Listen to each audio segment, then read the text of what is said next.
welcome back to my YouTube channel. Thank you so much, guys, for tuning into this channel, guys. 2019 was celebrities baby year. Yeah, I think I'm saying it right. Yes, but guys, 2020 Uzalo actress Pelé Mzimela is expecting, and the other celebrities. But again, the streets have been knowing that Pelele is expecting, but the actress was mum about it.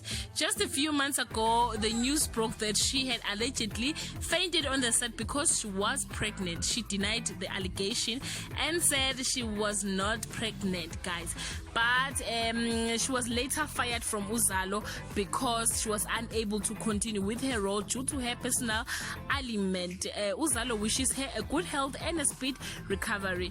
The actress has been mere about the situation, but she finally decided to come out and reveal her baby bump. Guys, she looks beautiful, very beautiful. I hope it's a girl.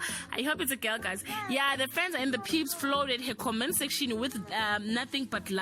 Even her former cast members were there for the visual congratulatory celebrations. Guys, you can leave your comment below and wish her nothing but all the best with her pregnancy. Till we meet again, I love you so much, guys. Bye.